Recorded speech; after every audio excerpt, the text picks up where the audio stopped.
The lunch rush at the Main Street diner was loud. Plates were clattering, the coffee machine was hissing, and people were shouting orders. In the middle of it all was Sarah. She was moving as fast as she could, balancing 3 heavy plates on one arm and a pot of coffee in the other. Sarah looked tired. Her eyes were red, like she had been crying before her shift started. She was a single mom to a 4-year-old boy named Leo, and this morning her old car had refused to start. She had to run 10 blocks just to get to work, arriving 5 minutes late. She was sweaty, exhausted, and her heart was pounding in her chest. Mr. Henderson, the diner owner, was standing near the cash register. He was a man who cared more about pennies than people. He watched Sarah with narrow eyes, tapping his foot impatiently. When Sarah turned a corner too quickly, it happened. A customer bumped into her, and the coffee pot slipped from her hand. It smashed onto the floor, sending hot brown liquid splashing over the white tiles and onto Mr. Henderson's shoes. The entire diner went silent. "That is it," Mr. Henderson yelled. His face turned bright red. "Sarah, look at this mess. You were late again, and now you're breaking my property."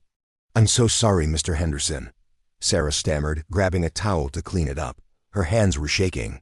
"My car broke down, and I don't care about your car." He shouted, loud enough for everyone to hear. "I don't care about your excuses. You are unreliable. You are costing me money." "Get out," Sarah froze.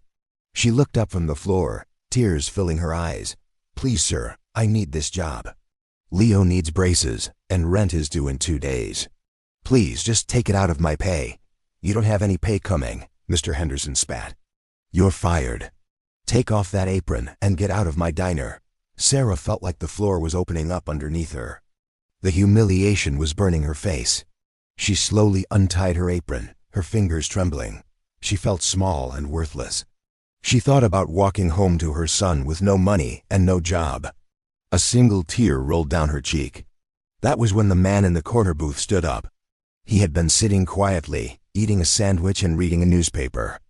He was tall, with broad shoulders and a posture that was straight as an arrow. He had a short haircut and a calm, steady look in his eyes.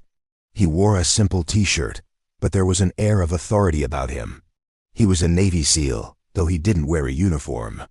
He walked over to the mess with slow, deliberate steps. "Is there a problem here?" the man asked. His voice wasn't loud, but it was deep and strong. It cut through the tension in the room. Mr. Henderson puffed out his chest. "This is none of your business. I'm handling an employee. It looks to me like you're bullying a lady who's down on her luck," the SEAL said. He looked at Sarah, then down at the broken pot.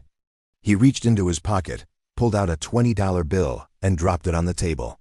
"That covers the coffee pot." "And the coffee. It's not about the money," the owner snapped. "She's incompetent." The SEAL stepped closer. He didn't look angry, just disappointed. "I've led teams of men in places you couldn't imagine," he said quietly. "I know what bad performance looks like. But I also know what hard work looks like. I've watched this woman serve half the restaurant by herself while you stood there watching. She's not incompetent. She's overwhelmed.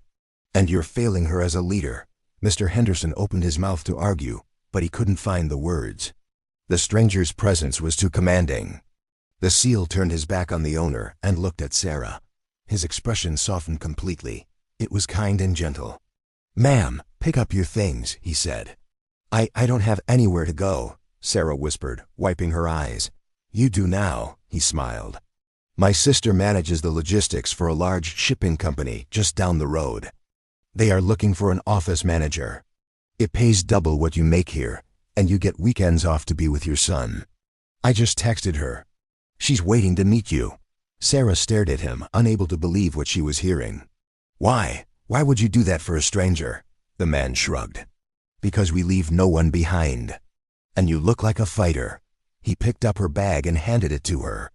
Sarah looked at Mr. Henderson, who was now staring at his shoes, looking ashamed.